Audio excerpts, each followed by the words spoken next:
And sisters, before we begin, we have received a sad news that Sister Kulsum Rashid Merali has passed away today in Sweden and was buried today.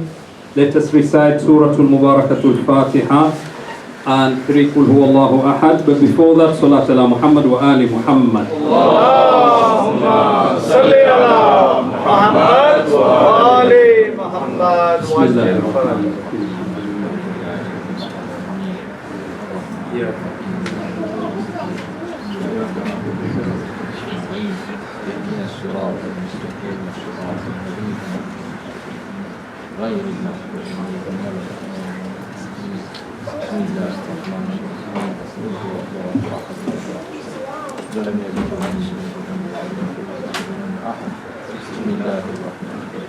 اللهم اغفر لها وارحمها واسكنها في الجنة. اللهم اجعل قبرها روضة من رياض الجنة ولا تجعل قبرها حفرة من حفر النيران. اللهم اغفر للمؤمنين والمؤمنات والمسلمين والمسلمات.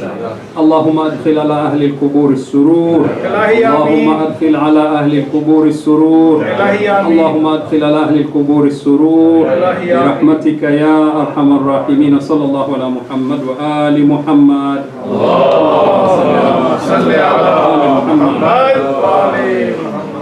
أعوذ بالله من الشيطان الرجيم. بسم الله الرحمن الرحيم. الحمد لله رب العالمين. صلى الله على سيدنا وحبيبنا وطبيب نفوسنا وشفيع ذنوبنا أبي القاسم محمد. اللهم صل على محمد.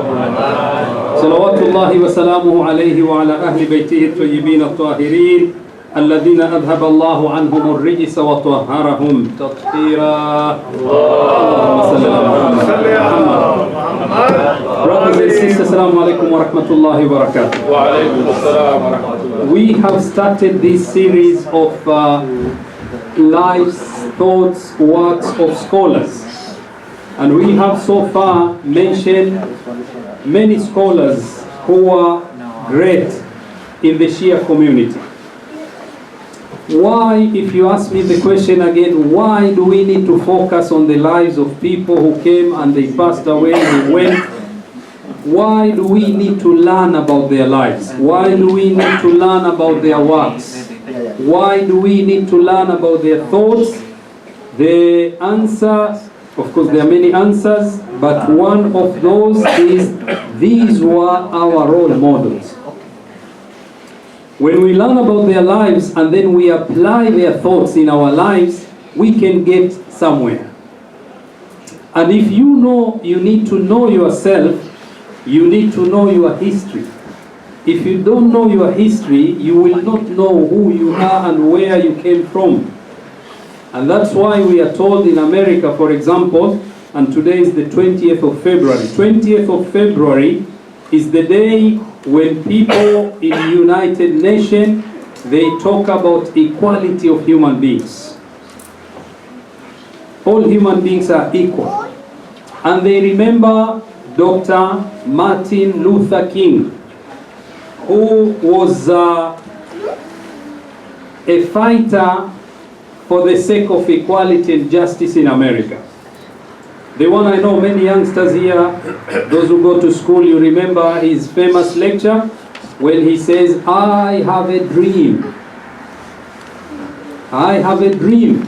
When he was talking about this dream, it was in a time in America where there were streets, any non-white was not allowed to go. I think even you remember there was a movie which was made, which was known as 12 years in slavery. Someone was taken as a slave for 12 years. Eventually he was freed because he could produce some papers to say, I was not a slave, I was a free man. But can you imagine, for 12 years he was made as a slave, meaning you don't have any right. You are not allowed to go wherever you want to go. You are not allowed even to wear whatever you want to wear, to eat whatever you want to eat.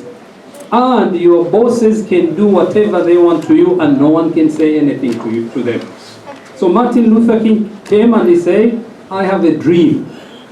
that a day will come in America where our children will be judged according to their morality, akhlaq, but not according to their color of skin. Unfortunately, up to now, even here where we are living in, the equalities, sometimes you wonder whether we have equalities. Our children who are known whites, sometimes they don't get the opportunities which are there for white boys.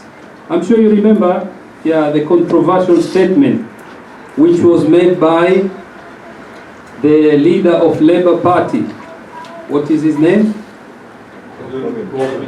Jeremy Corbyn. When he was talking to the leader of Conservative Party, who is our Prime Minister, Mr. Boris Johnson, when there were 50 plus Jamaicans who caused trouble in this country, and they were taken back to Jamaica last week or 2 weeks ago. Yeah, only last week. And Jeremy Corbyn said something which is a very controversial. He said, why are those taken back while there was a boy who was born in America, but because he's white, even though he committed crimes, but no one is paying attention to him. And this is Boris Johnson. Why? Because you are white, you can be taken back to wherever you came from. Why are we treating these Jamaicans the way we are treating? So equality is still not there, according to the understanding of many people of what Jeremy Corbyn said. And that's why you and me, when we talk about the inequality we see today in the world, we say nothing will be achieved until the zuhur of who? Imam al-Hujjah ibn al-Hasan al-Mahdi ajjalallahu farajahu.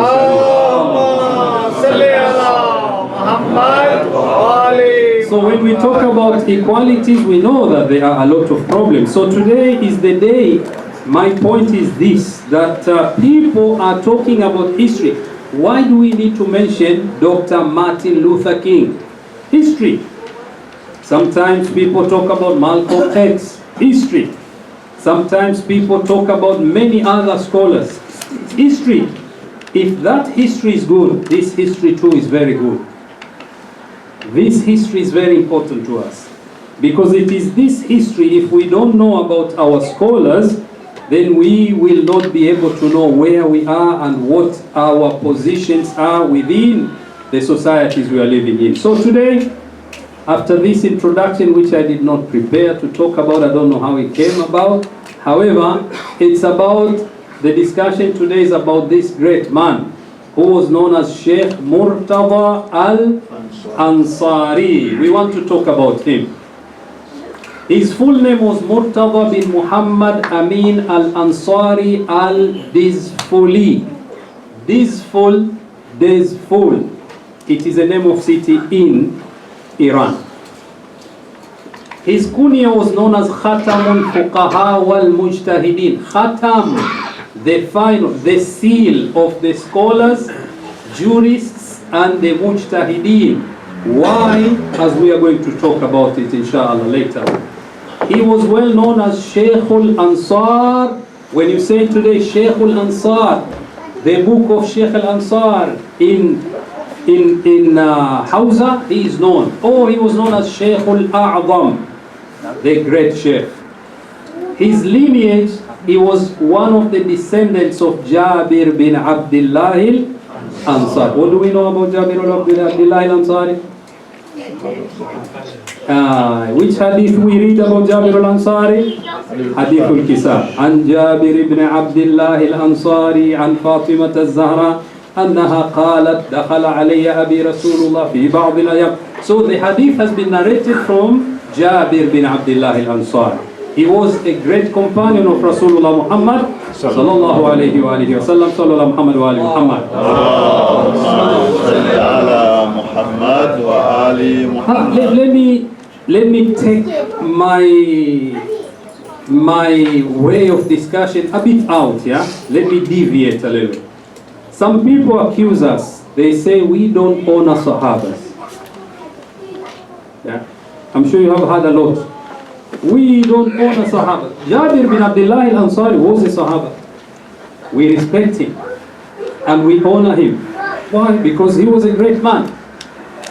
Sheikh Murtaza al-Ansari comes from that lineage of Jabir bin Abdullah al-Ansari sallallahu Muhammad wa ali Muhammad. So he was born AH year 1214 and it was in the 18th century. Now we are in the 20th, yeah? 2020. 2020. So 1800. How many years ago?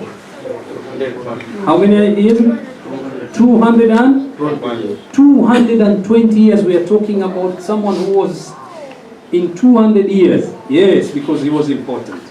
So he studied in Dezful, Iran, and also in Najaf, and before that Karbala. He died in the year 1281 AH, which is 1864. So how long did he live in this world? 64 years, yeah? 1800, 1864. He's buried in near the holy shrine of Imam Ali bin Abi Talib, salawatullahi wa salamuhu alayhi in Najaf.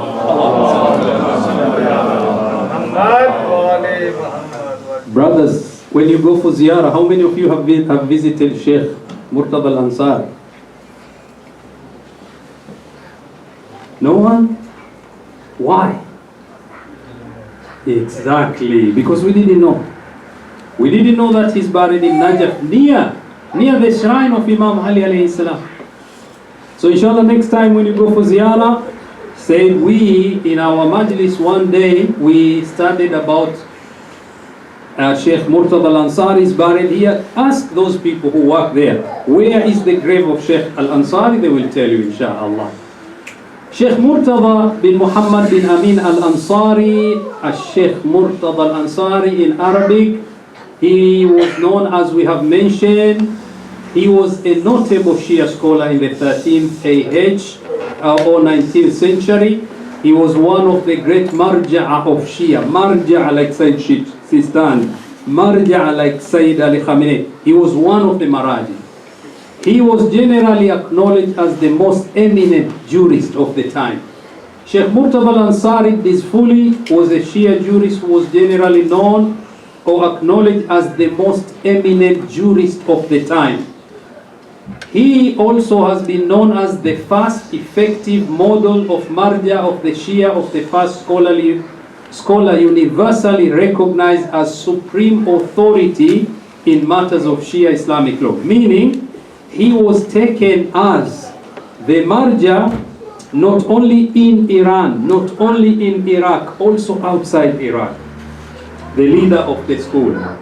So he, when it comes to these two sciences, usul and fiqh, he moved them to a new phase by means of his new doctrines, as we are going to see. So as we said, he was born in Dezful in Iran, and he was born on the day which was 18th of Dhul Hijjah. Which day is that? 18th of Dhul Hijjah? Eidul Ghadir. So because of him being born on the birth of Imam, on the day of Ghadir, his parents named him Murtaza. Why? Because Imam Ali is known as Ali al-Murtaza. So Murtaza al-Ansari is because he was born on the day of Eidul Ghadir. So as we say, he has that connection to Jabir bin Abdullah al-Ansari. His father was one of the pious scholars, and he himself was a sheikh, as we understand. Sallallahu Muhammad wa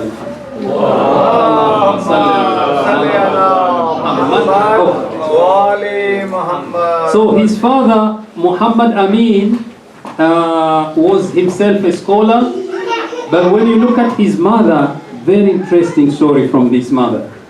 He was the daughter of Sheikh Yaqub, and the son of Sheikh Ahmad bin Shamsuddin al-Ansari. She was well known for her worship and piety. Before the birth of Sheikh al-Ansari, the mother had a dream. In that dream, He saw Imam Ja'far al-Sadiq salawatullahi wa sallam. Imam alayhi salam gave a gilded Quran to her, meaning it was covered. Yeah, it was covered. The Quran was covered. Imam came and gave the Holy Quran to the mother of Sheikh al-Ansari. She didn't know the meaning. She wanted to know what's the meaning of this dream. So some people translated that dream that she will give birth to a pious and renowned child. It happens sometimes. So after the birth of Sheikh Murtaza, it said that this lady, she always tried to suckle him with wudu. Every time the mother breastfed Sheikh Murtaza, the mother was in wudu. Every time. It's not easy. I know for some sisters, we are fathers, we know our wives when they give birth to children, it's difficult to focus on themselves, to focus on the baby, and sometimes there are no children, no other people to help. It's difficult. So can you imagine every time this mother was breastfeeding Sheikh Murtaza, she was in wudu. Wudu, what the hadith of the Holy Prophet says, al-wudu silahul mu'min. Wudu is a weapon of a believer. That believer could be man, that believer could be woman. Wudu has got effect. Wudu, when you want to keep yourself away from shaitan, be in a state of wudu. You go to sleep, perform wudu before you go to sleep. Satan will run away from you. When you come out of your house, you go to school, you go to work, perform wudu. Your thoughts will not be polluted. Your thoughts will be clean because you're in a state of wudu, tahir. Anytime, if it's possible, do that. Not only when you go to pray. And the effect of wudu is this. This lady, when she was old, she became blind. Sheikh al-Ansari helped her a lot. She specifically helped her to be able to perform her prayers, which she continued to pray until her death. Which prayers? Normal prayers and Salatul Layl. This mother never missed Salatul Layl.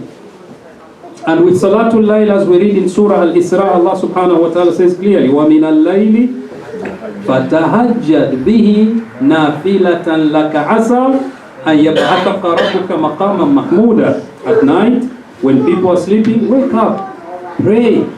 Salatul Layl. How many rakats are Salatul Layl? Only 11 rakats.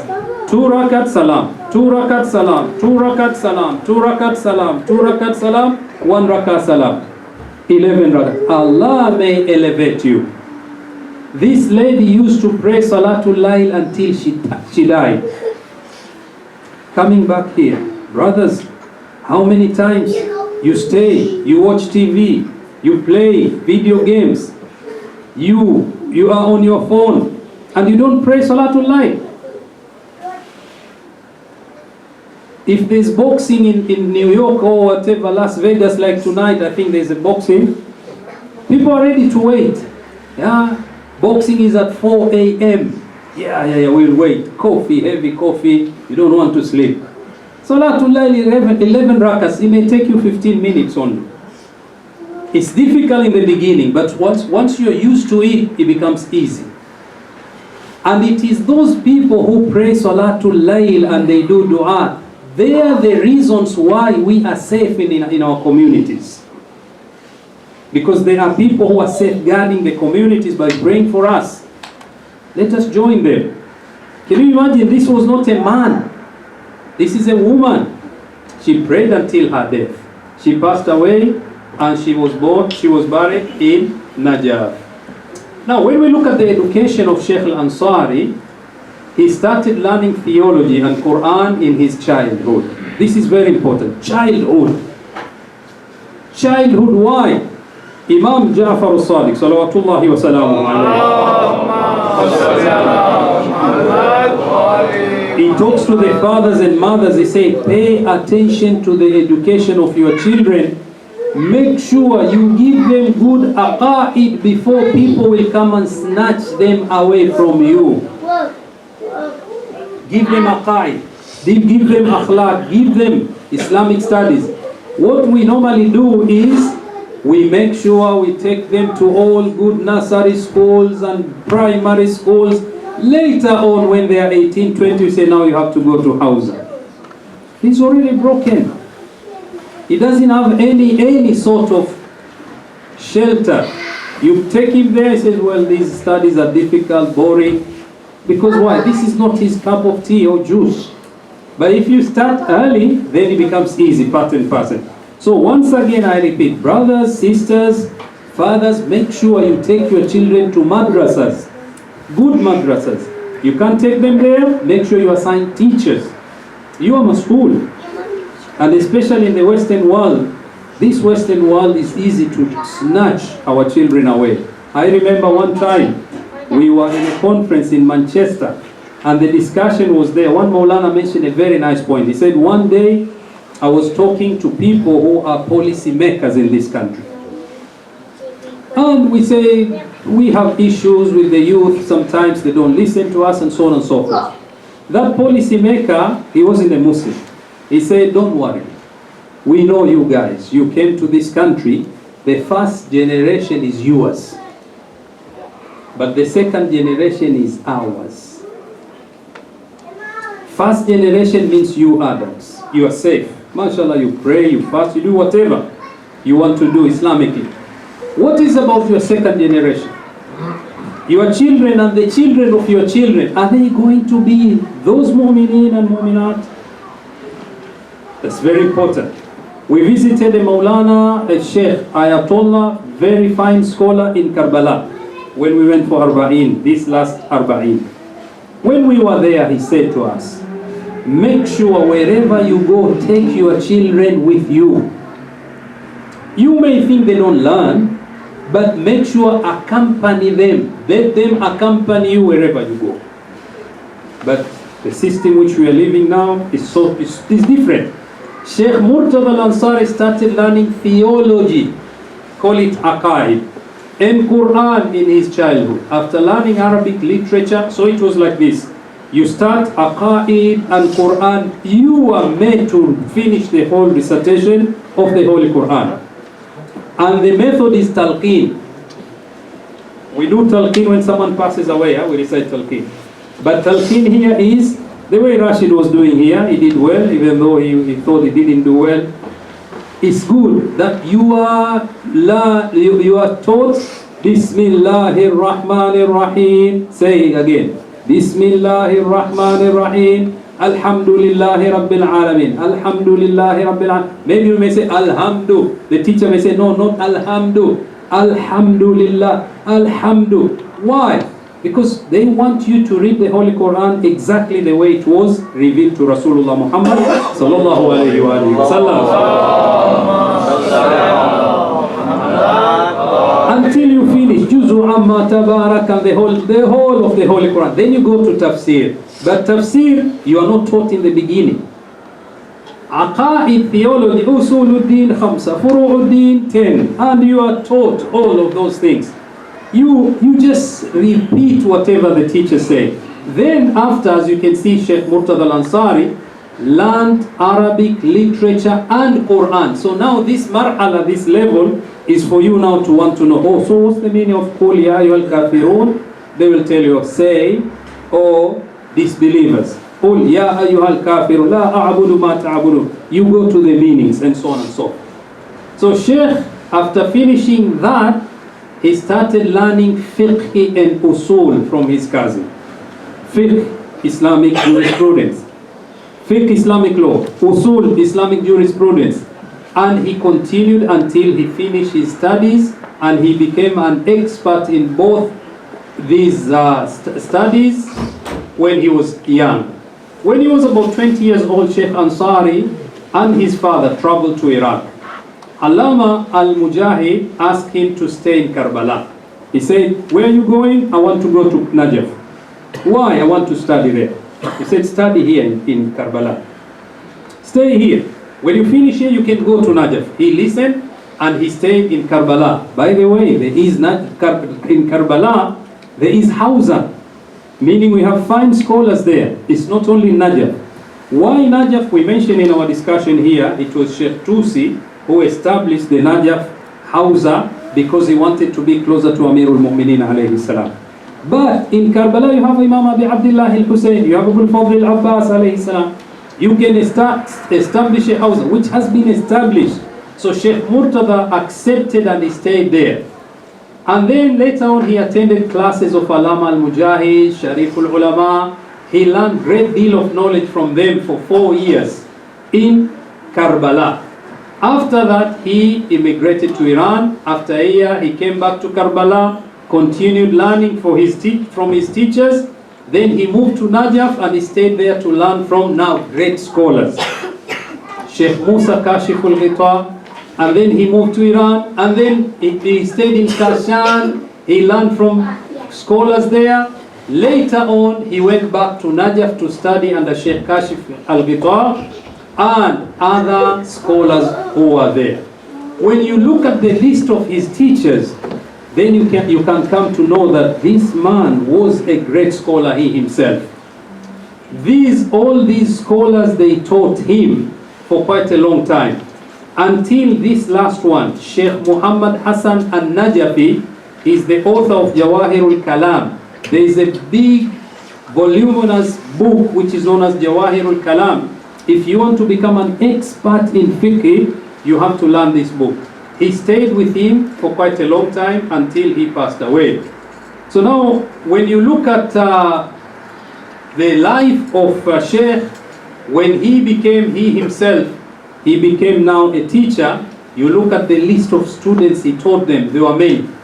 But if you can look at this one, Sheikh Sayyid Mirza Muhammad Hassan al-Shirazi. This one, he issued fatwa on disallowing tobacco. He was his student. Sayyid Muhammad Hassan Shirazi, he used to live in Iraq. In Iraq, British companies, they used to buy tobacco in a cheaper price from the farmers. This sheikh said, no, this is not right. The farmers came to him and they said, can you ask them to raise the price? But the British companies refused. As alim, what did he do? He said, from today, smoking is haram. Khalas ba'd, smoking is haram. Smoking is from tobacco. So if you don't have tobacco, you can't sell it, and smoking is haram. The price went down. Until British people sent their people to talk to him and they said, please Maulana now. Yeah, Maulana. This is a student of Sheikh Mirza, Sheikh Al-Ansari. Another one is Sheikh Muhammad Kazim Khurasani. He's the author of a book which is known as Kifayatul Usul. Another one is Sayyid Jamaluddin Asad Abadi. This one is interesting scholar. Inshallah, one day we'll talk about him. He traveled actually from many countries in the Middle East until Europe at that time when it was difficult to travel. And he, inshallah, we'll discuss more about him when his time comes. Sayyid Jamaluddin Al-Istarabadi or Asadabadi, we will discuss about him. These are part of the students of Sheikh Murtaza al-Ansari. Now, when you look at these students, later on, who were taken care by Sheikh al-Ansari himself, they became the pioneers of the history maker political struggles in the Middle East. For example, Muhammad Hassan Shirazi became the Shia religious leader after Sheikh Ansari was able to set an important fatwa against the colonial treaty at the era of Nasiruddin Shah and called the people to civil resistance. Why? Smoking is not allowed. Then Khurasani Mirza Hussain Khalil Tahrani were also people who made people to be awake. So now, when Sheikh Al-Ansari was not a marja, after Sheikh Ali Kashif al-Ghita, Sheikh Hassan Kashif al-Ghita and others, Sheikh Muhammad Najafi was the general marja of religious authority of Shia from 1262. When he passed away, while he was about to die, he pointed the finger to Sheikh Murtaza al-Ansari and he said, he is your marja after me. Follow him. He is the man, I want you to follow him. Unfortunately, he refused. Sheikh Ansari refused, as we are going to see. But when you look at his fiqh, then you can understand why. Sheikh Ansari has this method in deduction of the laws and jurisprudential laws of cautiousness and strictness, which you call it ihtiyat. His argumentative and masterful method was challenging the instructive for jurists. And he was very creative. And many Iranians actually followed his school. His methodological school of thoughts, which is known as Najaf school of thought, is on the basis of using rational arguments. Not only you have Quran and Hadith, but you try to rationalize. What does it mean? There are many people who are they have memorized Quran. Many people know many Hadith, but they don't rationalize them. So it doesn't help them and it doesn't help others. Even though the Holy Quran itself says, أَفَلَا يَتَدَبَّرُونَ أَفَلَا يَعْقِلُونَ أَفَلَا يُفَكِّرُونَ, don't they ponder, don't they think, don't they pay attention? People became like مَثَلُ الْحِمَارِ مَثَلُ الَّذِينَ حُمِّلُوا التَّوْرَاةَ ثُمَّ لَمْ يَحْمِلُوهَا كَمَثَلِ الْحِمَارِ يَحْمِلُ أَسْفَارًا. We become like donkeys, we carry books, but we don't know what does it mean. Sheikh Ansari refused that. Now, when you look at the way he refused Marja'iyya, it is said that after Sheikh Hassan Najafi named him as successor as a Marja, he wouldn't accept that. Why? Because there was another person who was known as Sayyid Ulama Mazandarani. He was more knowledgeable than him, and he was alive. Sheikh Ansari said, I cannot become Marja if this Sheikh is alive. Sheikh Murtaza wrote a letter to Sayyid Ulama and requested him to come to Najaf to become him as a Marja. That Sayyidul Ulama wrote back and he said, it is true that during my days in Najaf, I debated with you and was better versed in fiqh than you. However, I have left Najaf for a long period, which I have been unable to continue teaching and learning. I have also left debating and discussing. On this basis, I find you more knowledgeable than me and request you to accept Marja'iyat. Subhanallah, these are our scholars. To become Marja, it means what? To become a leader, most powerful person in the land. Someone is given that and they said no.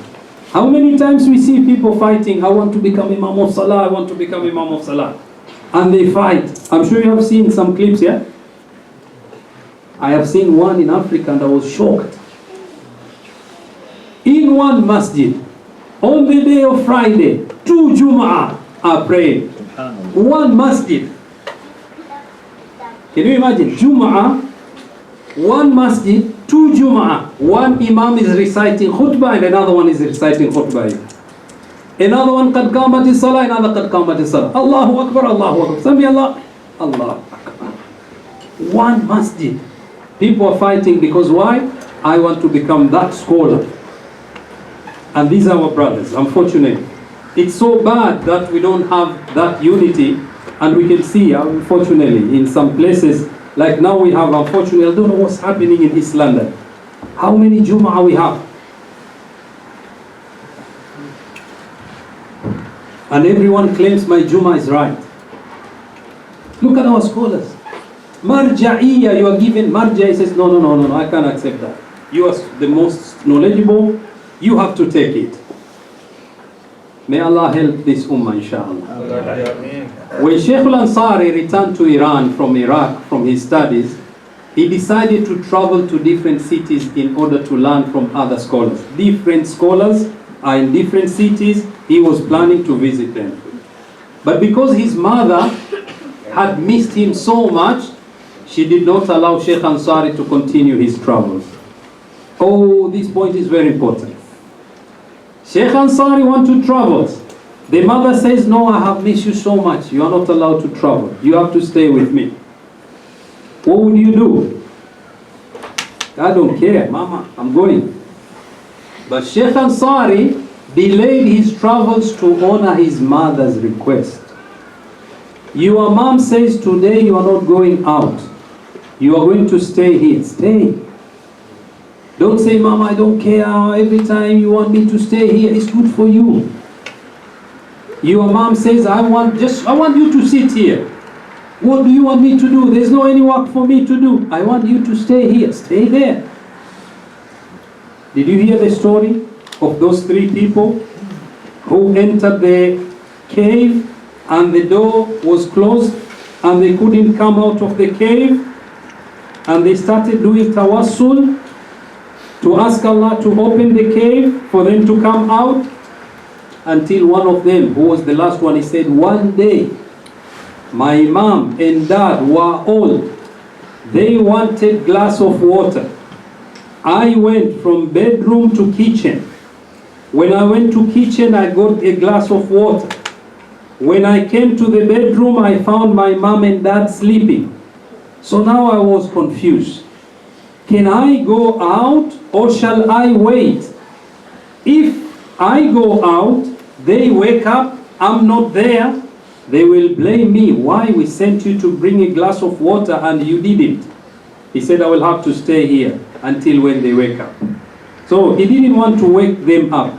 And many people would say, okay, mom, dad, this is water. He said, no, I don't want to disturb them.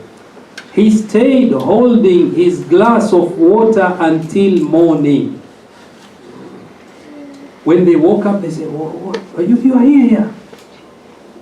What happened? He said, you wanted water, so I brought it because this is a command. You wanted me to bring water. They raised their hands, they prayed for him.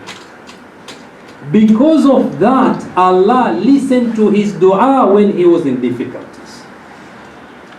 He's asking Allah, oh Allah, open this cave, we can come out, and Allah allowed the wind to blow the big stone or the rock which was covering the cave, and they managed to come out. When Sheikh Ansari was told by his mother, don't go to continue with your troubles, I miss you, he said, yes mom, I will stay with you. You will not know the benefit of your mother until when your mother passed away. Then you will want to say, oh mama, mommy, mom, and she's not there. Sheikh Ansari understood that, and that's why he became a great scholar. He practiced asceticism, what you call zuhud. Although he was the general marja of Shia, and around 40 million people listened to him, they paid their khums and zakah to him, he had a very simple, ascetic, humble life. He spent all of his money for Islamic seminary and helping the poor. Many stories are narrated about his austere life. He did not leave any heir or bequest to his family. It says that even his family were not able to pay for his funeral ceremonies expenses. Marja deen. All the money. You come to the level, you don't have enough money. It says that eventually someone paid for his expenses. When you look at his books, because of time, these books up to now, they are taken as texts in Hausa Ilmiya. After how many years he came into this existence? More than 200 years up to now, his books are taught in the Hausa. There are many, just because of time I will not mention all of these books, but there are many and important books. So Sheikh passed away in Jumada Thaniya 1280 or 81, November in Najaf, and he's buried in the shrine of Imam Amirul Mu'mineen Ali bin Abi Talib salawatullahi wa salamu alayhi.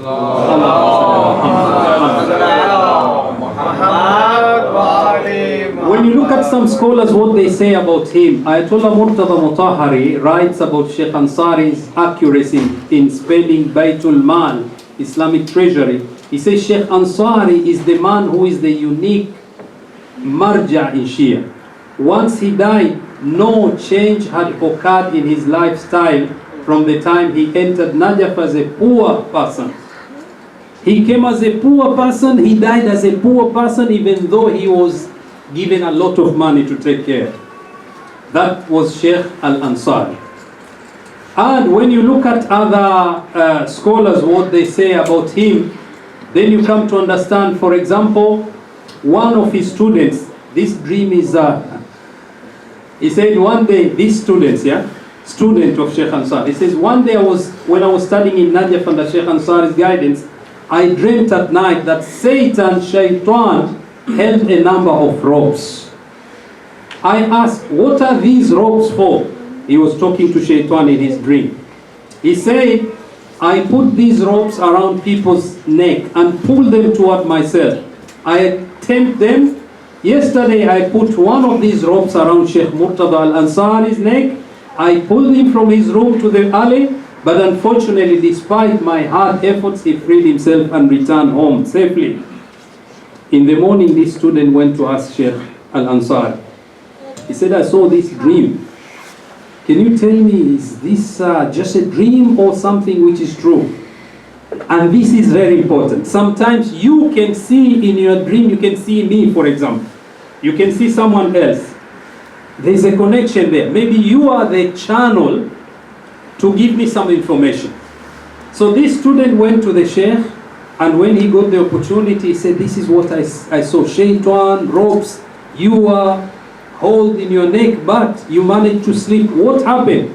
Sheikh Al-Ansari said, yeah, it's true. Yesterday, there was a money which I kept for Imam Sahibul Asri wa Zaman, salawatullahi wa sallam. This money was his money, but I kept it. But because I didn't have enough, I wanted to spend that money. A thought came to me and I said, let me spend it and then I will return it later. He said, I took the money, I went out of the house, and I was about to spend it. Then I was asking myself, is this right? This is amanat. How can I spend this? This is a trust. He said, then I decided to go home. So when the student saw this dream, it is exactly that a sheikh was tempted by Shaitan, but then he came back to his senses and Shaitan could not tempt him. There is this another story of Bismillahir Rahmanir Rahim. Another student of Sheikh Al-Ansari narrates that I completed basic science and levels. I went to Najaf al-Ashraf to complete my study. But every time I study under Sheikh Al-Ansari, I couldn't understand anything. It was so difficult and I felt embarrassed. You know, sometimes you attend the scholars' lectures and you don't understand anything. You say, oh, everything is passing here. I can't understand. So this student was like that. He said, eventually I went to the haram of Imam Amirul Mu'mineen alayhi salam. When I went there, I did my ziyarah, I cried to Amirul Mu'mineen, and a night I dreamed that I was at His Holiness' presence in front of Imam Amirul Mu'mineen. He recited in my ear, Bismillahir Rahmanir Rahim. In the name of Allah, the All-Merciful, the Ever Merciful. This student says, in the morning when I attended the classes of Sheikh Ansari, I realized that I can understand the lessons. Subhanallah. Difficult things, now I started understanding. Gradually I improved. After some days, I was that much good that I could give lectures to the class. The same class which he couldn't perform well. So he says that one day I visited Sheikh Al-Ansari. And what did he do, Sheikh Al-Ansari? He uttered in my ear, the one who recited Bismillahir Rahmanir Rahim in your ear, he had recited the whole chapter Suratul Fatiha in my ear. Subhanallah, these connections. So Sheikh Ansari understood what happened to the student. You went to do tawassul to Amirul Mu'mineen. He listened to your dua. He fulfilled your wish. Now you became a scholar. But remember, yours is just Bismillahir Rahmanir Rahim. Mine was the whole Suratul Fatiha. Allahu Akbar. This is the power of our A'imma alayhimus salam. Because they were so pure, you go with that intention to do tawassul to Allah subhanahu wa ta'ala. Through them, Allah subhanahu wa ta'ala may allow you to get that which is given. Inshallah ta'ala, we'll continue with other stories of scholars. I hope inshallah this contribution of the life of Sheikh Ansari will benefit all of us inshallah. Let us recite Surah Al-Mubarakatul Fatiha specifically for Sheikh Murtaza Al-Ansari after Salat al-Muhammad wa Ali Muhammad.